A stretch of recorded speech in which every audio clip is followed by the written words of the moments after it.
Right, that's all starting. Okay, that's good and loud. There we are. Right. So yes, I think let's get the ball rolling. It's where we're at, 3 minutes past 7. There's bound to be there will hopefully be more people joining. We had a fairly good number of people sign up for this little event.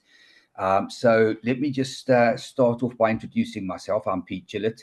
Some of you may know me, others may have heard of me or see my name pop up on the Facebook group, etc. I'm currently the chair of HIWARG, and happily so.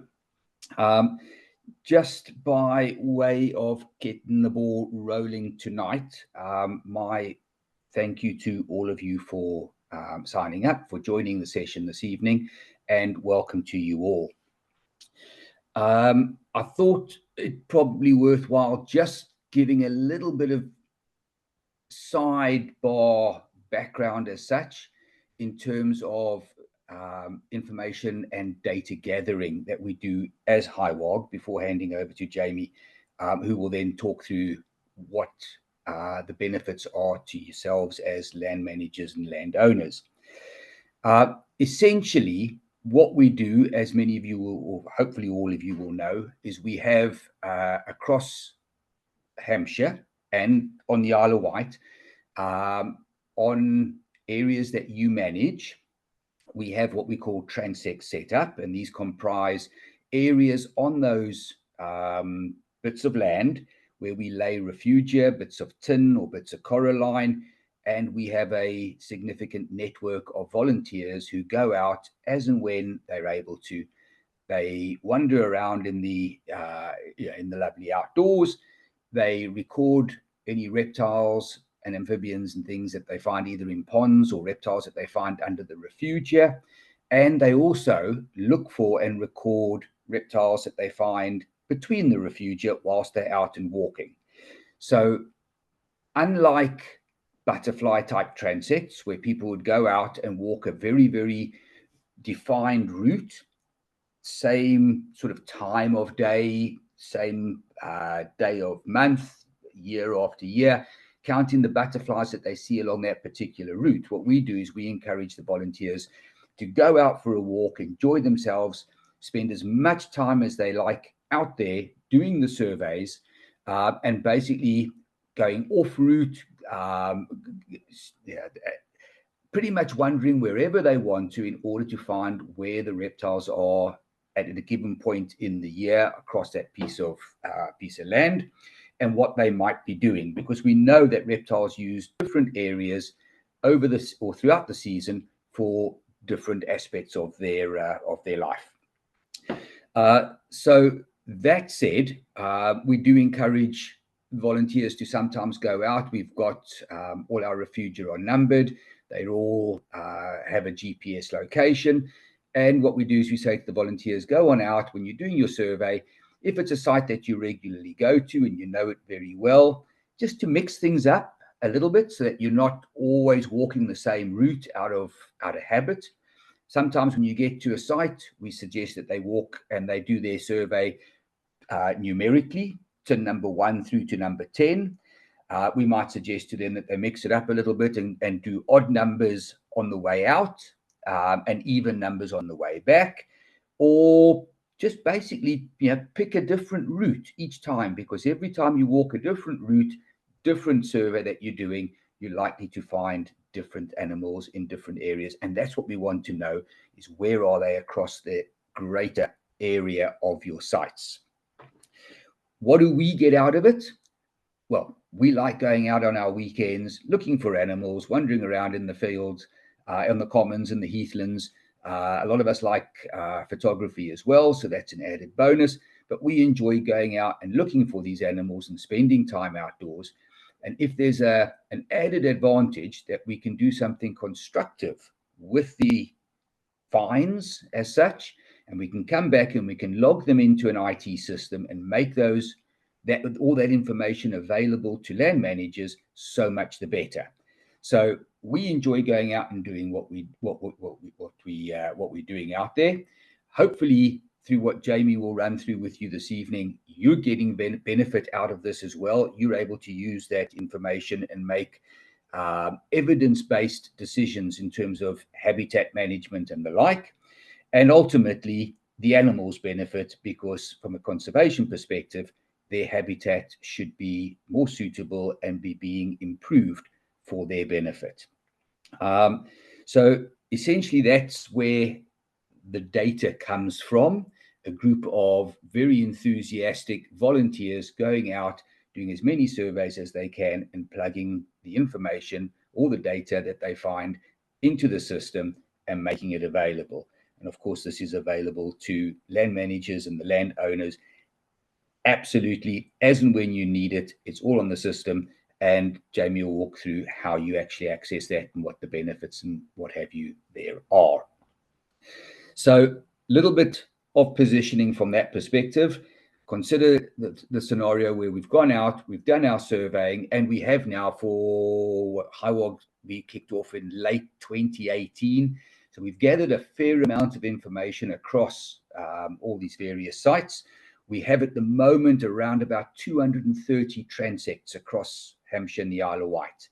The biggest challenge we have at the moment is finding and maintaining and keeping enough volunteers to keep surveying all of those. And I think that's a bit of a challenge that most organizations and groups have. It's just that we just never seem to have enough volunteers. Jamie will touch on some ideas around that as well shortly. So that said, thank you very much to Jamie for volunteering to run through this with everybody and do the presentation. I'm going to switch off my video and mute myself now, leave things to him, but I'm sure he'll be happy to take questions and what have you. And he's got a fantastic presentation lined up for us. So thank you very much. Thanks very much, Pete. Cheers, thank you. I'm just going to move you all over there. So yeah, thank you very much, Pete. I've got the presentation up in front of me, so I might miss if people have got any comments whilst we're going through. But please do leave any sort of comments or questions in the chat, or sort of raise your hand or just shout out, or there'll be plenty of time at the end as well to ask any questions.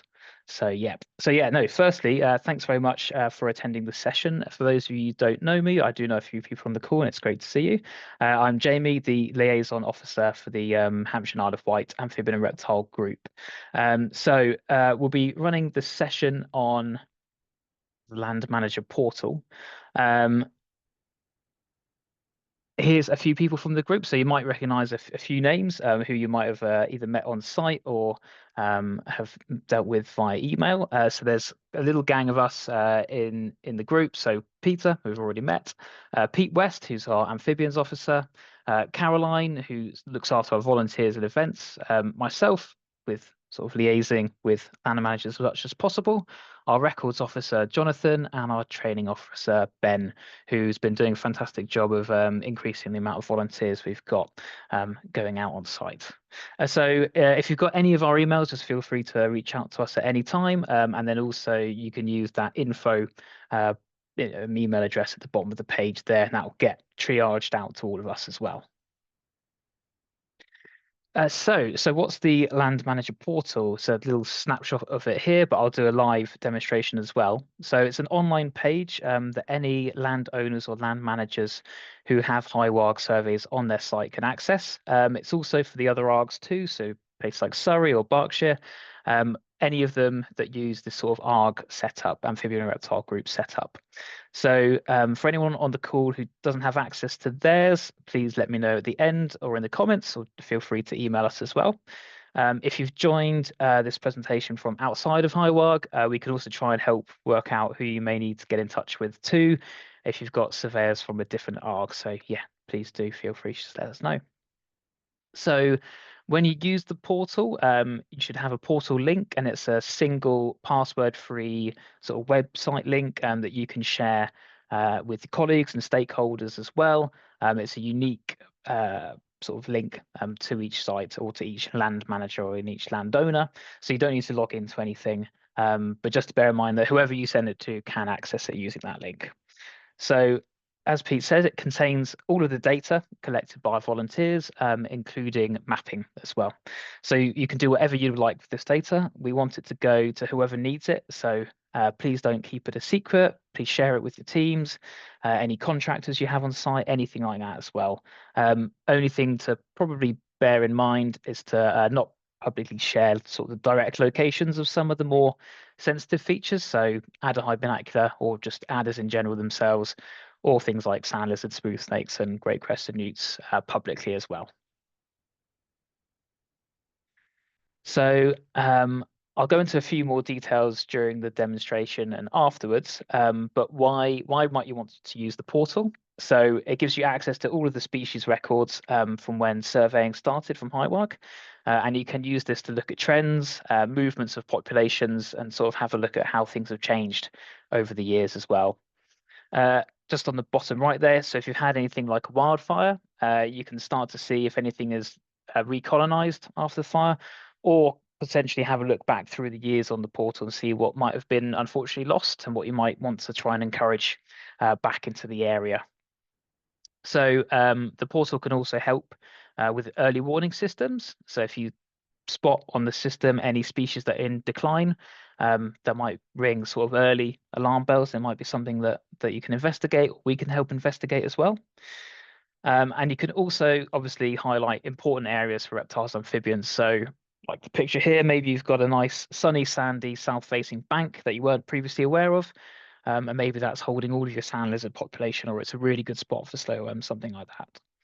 So it's all free data as well, something that you might otherwise, have to pay surveyors for or consultants for, which you could hypothetically use when applying for environmental stewardship grants, or if you need any evidence for any sort of internal funding requests. If you need to, I don't know, secure some budget for something and you've got some excellent evidence of the species you've got on site, you can use the portal to get as much information as we've collected for you.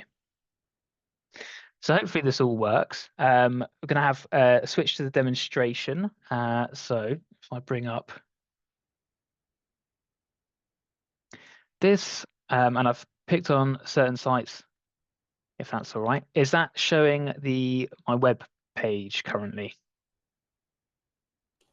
It is. Lovely. Thanks very much. So this is what your portal might look like. Obviously, for this site, there's quite a few on here. You may only have one or two. When you have this sort of purple color, that means that there are other sites beneath that. So that's sort of maybe the main site name, and you've got a couple underneath that there. So for this, we're going to use as an example. So if I was to click on this one here, and it should open up these two in red. So there's two sites, sort of two sub-sites allocated to this one here. So you'd click on one of those, which I've already done up here, and it'll bring up this page. So this shows everything you've got. So you've got sort of the distribution of animals, you've got PDFs of key info and sightings, a condition assessment, which is a live report, species data, and some other bits and pieces. So I will save the animal distribution and the condition assessment to last, as they're the most exciting ones. So starting from the top here, this is a quick run through. You have a PDF of all of your sightings and all of your information. So this just gives a quick record of where the site is, what species you've got, and how many records there have been historically on that site in that area. And it also just tells you also what you don't have. So on this site, we don't have the smooth snakes, and we don't have Nasjac toad. Apparently there was a sand lizard recorded here as well, but I don't know how long ago that was.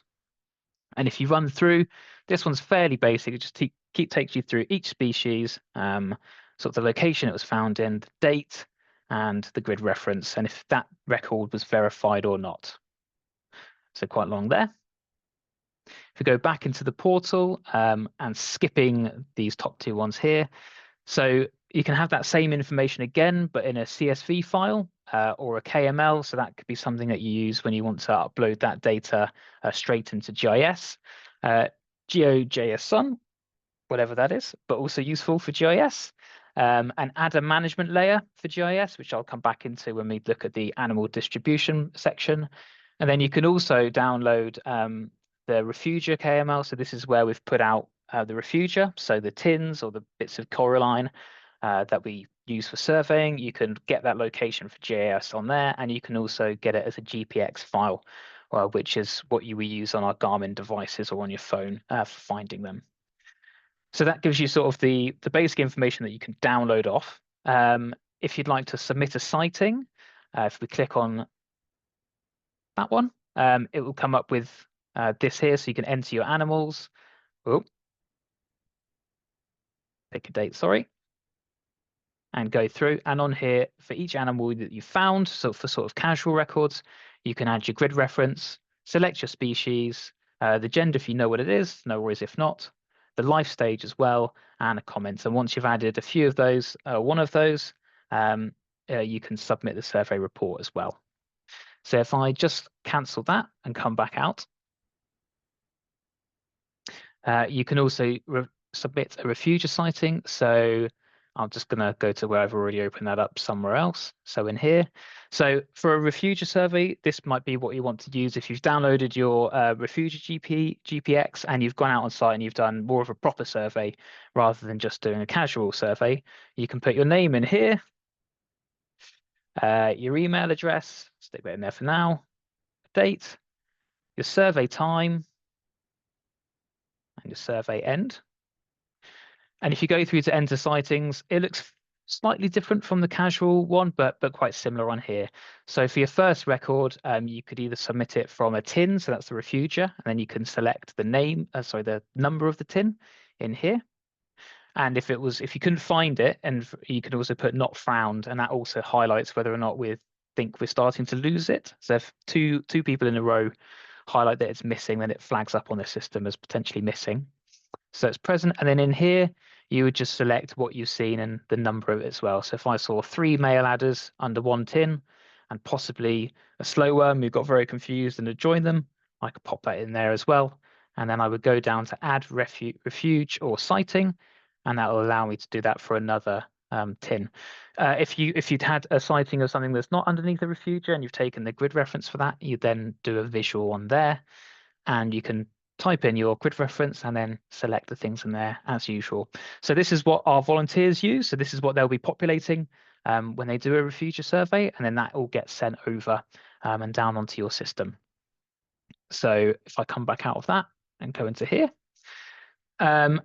so that's how to submit them in here as well. The Reptile survey form. So you can either record things on your phone or just on a piece of paper, but within the portal, there's also just a handy survey recording sheet that you can print off. It has the site name on there as well, or you can share this with other people or colleagues who might want to do a survey. It's just an easier way to record things using this.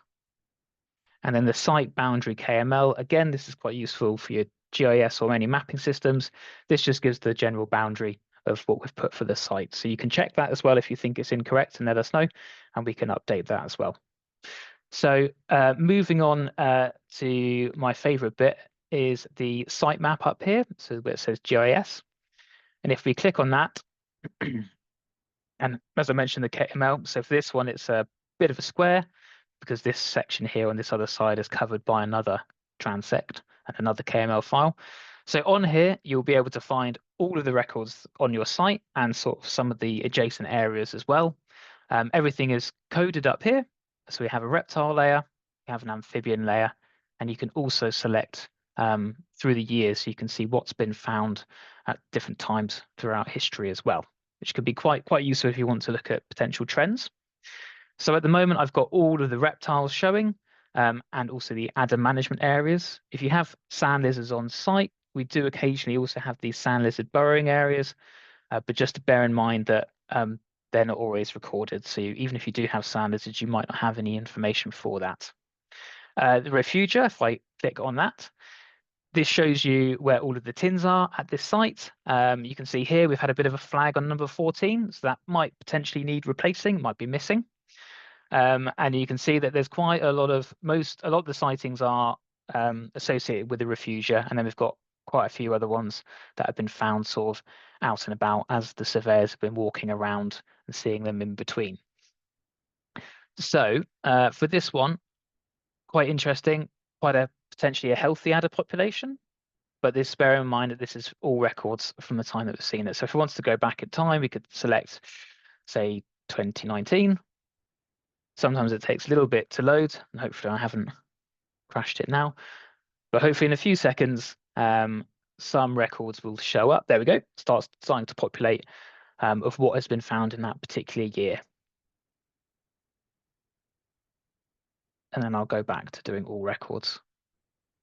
So also just bearing in mind, these sightings, if there's loads for one year and not so many for a different year, it might not mean that there were, the population has increased or was particularly bad in a particular year. It might also just be down to how many surveys that site received that year from our volunteers, which I'll also come on to in the reptile condition report, which has got some helpful metrics on that. So yeah, with this, you can find out all the species you have. If you click on each individual, it will tell you what it is. It also tell you when it was observed, the exact coordinate, and then some of the details from as well. So this is a male adult found here. And then if there's anything interesting, or maybe it had been injured, or if it was mating, or if it was feeding, people can add notes as well. So you might be able to see that in there. And then this one here, if it's associated with a refugia with one of the tins, it will also let you know. So moving on to these adder management areas. These are quite important ones, very important, really. These show potential areas for adder hibernacula.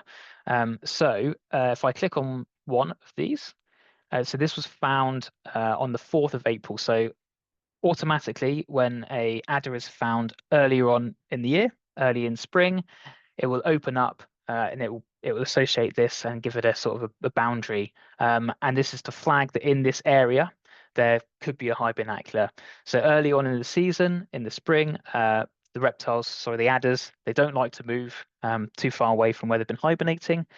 So we've got a buffer here. So this helps to highlight sort of the sensitive areas where you probably don't want to track in machinery or vehicles. And if possible, just sort of be using hand tools if you're doing any sort of scrub clearance. And I'll also just talk a bit about that in the next bit of the presentation as well. So yes, you can see everything here. Super handy, and go through the years. If you'd like to, you can stick on the amphibian layers as well. See what we've got here. And there's been a few records too of common toad and a frog over here. And then obviously with other sites, you might be seeing more amphibians as well. Excellent. So if I go back to here, so that was our animal distribution. If I move to the condition assessment, the live report, this is generated. So every time you click on it, I've just done that because sometimes it takes a little bit of a time to generate. So if I click on it now, and I'll just do my Blue Peter, it will come up with this. And then this is one I've made earlier. So yeah, it can take up to 60 seconds to generate this report. But this is a live one. So this takes in all of the information up until this exact moment in time. Date of issue, it gives you the coordinates, so the central point of the site, the reporting period. So this is where the first of our transect surveys began.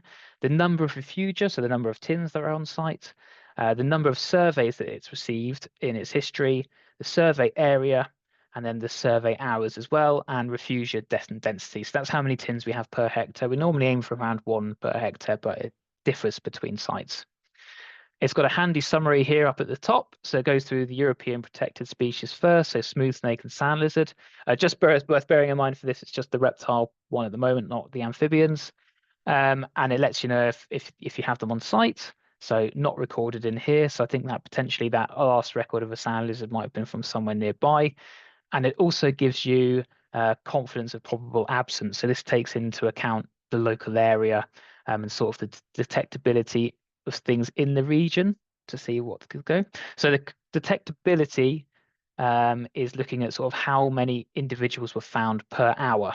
So instead of looking at population size within this, it looks at how many were found per hour, a sort of a thing to look at. So then it doesn't matter how many surveys you had. So if you had 10 surveys, or you had 5 surveys, you can then compare that detection probability between the two because it's sort of on average per hour.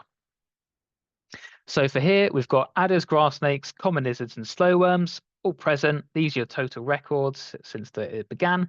And then the detection probability. So if it was 1, that means you're likely to find 1 per hour. And then obviously 0.6 is you'd find 0.6 of a common lizard per hour, or yeah, 1.2 per 2 hours, that kind of thing. So it's just giving you a good indication of, compared to other sites, of how many you might find. And then this is in the regions. This is giving you a comparison to other areas that are being surveyed in the region, and if that's performing well against the region as well.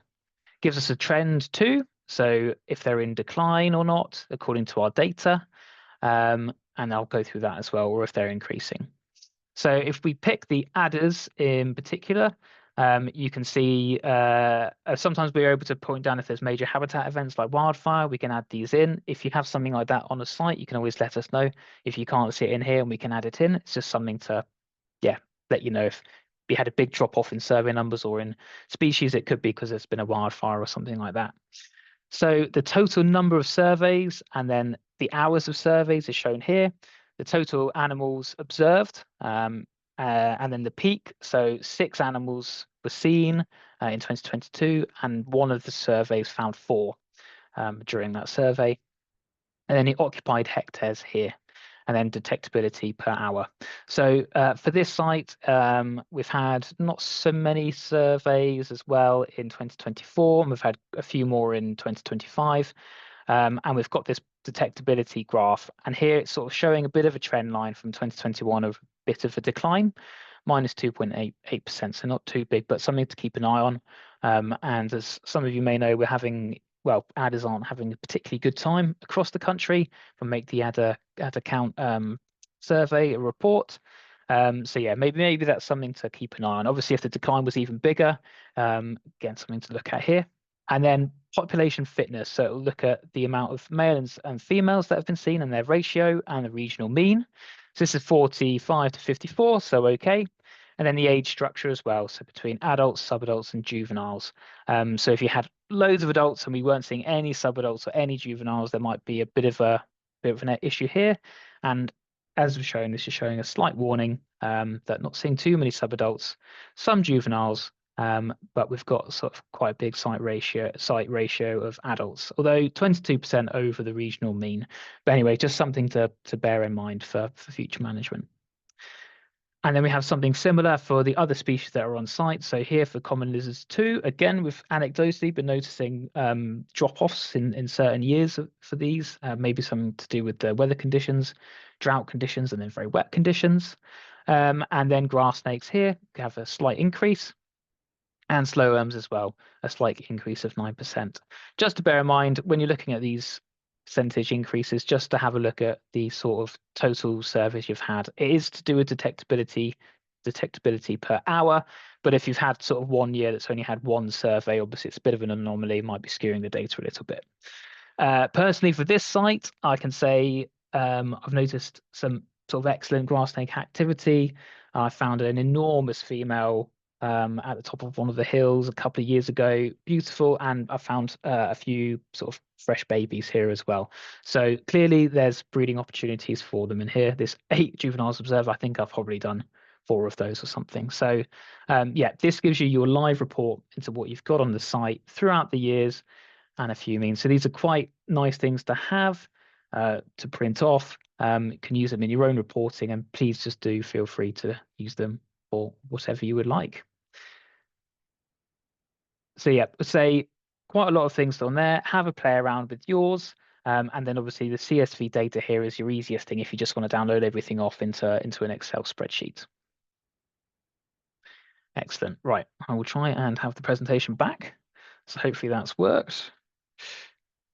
Okay, so moving on to using your records. So hopefully you'll find the data and particularly the mapping useful. Maybe it could be used for management plans, or if preparing any scrub clearance or any specifications for contractors to be aware of, or for sort of any exciting habitat creation. It could be used to identify key reptile and amphibian areas, high binocular, as I've mentioned as well. Maybe you've had some surprise, unexpected amphibian records that have shown up on the portal. Possibly there's opportunities to add a pond on site to support them, or support their terrestrial, maybe their overwintering habitat as well. And you might be able to use the portal to identify some of the best places for habitat corridors. So we've got an example here where we've got 2 heaths with a road splitting them. Plenty of adders on the north side at the top in the red, and possibly more grass snakes are the other one in yellow at the bottom. So the road's quite tricky to navigate, but even without the road, there's also quite a big block of trees that probably for a reptile look like quite a dark, impenetrable barrier that they might not be so keen to try and get through. So using the maps could identify areas where you could break through scrub or secondary woodland or conifers that you find invading heathlands, and help open up corridors either between populations on the same site. So even like big gorse wall might be blocking two populations of adders, or it might be for completely different reserves that are across a small road or something like that. And maybe if you've got something like this, you could use it as evidence to try and get funding for applying for things like, I don't know, capital grant, national lottery money for wildlife tunnels or something exciting like that, if we can map it like this. So just going back quickly to high binocular. So one of the most important and sensitive sort of adder features on any given site. So the buffer zones are designed to show where they might be hibernating. So these could be anything from thick gorse shrub bushes with holes around the roots, or animal burrows, old animal burrows, old rubble piles from old quarrying. Silver birch can actually be quite a good high binocular. So it's always worth checking on the portal just to see where your high binocular potentially are. So these areas can be avoided in winter management works, or if you could be reducing things like silver birch rather than taking them out. So on the left-hand side here, there's an adder at the bottom. Looks like a little bit of a brown patch, but in the center there at the bottom. And they are just to the side of a lovely sort of coppiced silver birch tree that's been on site for absolutely ages. And there's quite a few of those that on the right-hand side. And when I go to this site, every single one of these coppice bits in early spring has got an adder or two sitting outside them.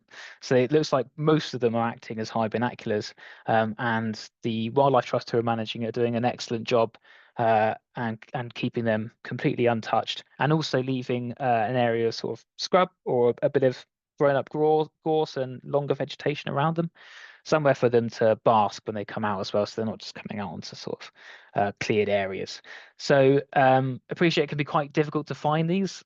So that's why we have the sort of buffer zones to give a little bit of a guide, and we're more than happy to help out. So please do let us know if you've got any questions at all for anything, and for adder high binocular in particular. If it's a site any of us know particularly well, we might know exactly where they are. We can let you know, and if we've got time, we can also more than happy to come out and sort of have a look and advise as well. So setting up new sites or a portal. So let us know if you need a link to the portal, or if you're a different ARG, you can email your contact or ask us, and we might be able to find out who that is. If you'd like a site added that you think is already being surveyed but isn't on your portal, let us know. Sometimes we have land owners who own quite a few sites with different land managers. So we have different land managers and some different portals. So just let us know if you think something needs to be added. If you'd like a site set up out from scratch, we ask that land managers supply the refugia, so the tins or the undulane stuff, and we can help advise. And then in some cases, we can also sort out the refugia for you. So, but speaking of sites, so as Pete said, we have quite a large number, 230 something on the system. And if ideally we're looking to visit these once a month throughout the season, that's a lot of sites to do and a lot of people. So here's just the Isle of Wight as an example. So quite a lot of sites, but not many volunteers. So please do feel free to do surveys on your site and fill in those survey records yourselves, or if you've got volunteers who'd like to survey, let us know, and we can come and have a look at sort of coming out, doing some training, or just linking them to the training sessions that we've been recording as well. So whilst we're setting up and maintaining sites, we do need the volunteers for the actual surveying as well. So we may need to prioritize setting up new sites where land managers are able to help with those surveys or have their own volunteers who can help. If you notice any damaged refugia or any missing, let us know and we can help to replace these as well. So yeah, as Pete mentioned, we're all volunteers. Most of us as well have a day job, so we might be a bit delayed sometimes responding to emails. Also for things like joint site visits or advice on habitat management, we'd really love to help, and always ask us. But we are probably mostly restricted to weekends and the occasional sort of weekday evenings as well. And also for other things, sort of like any habitat management you do with volunteers, we're really happy to advertise that too on our Facebook page, so we can drum up some of the HIWARG volunteers to help as well. But if it's possible for the land owners to organise the events and we tag along, that means that hopefully we'll be able to tag along to a few more than if we're organising ourselves. But yes, we'd really like to help. So any questions you have at all at any time, please give any of us an email. And if you've got any questions about the portal, please let us know. And any questions about just any general reptile or amphibian land management, we're also here to help. So yes, thank you very much everybody for coming. I hope that's been useful. And yeah, I'll hand it over. If anyone's got any questions, please feel free to pop those in the chat or just shout out. But yeah, thanks very much.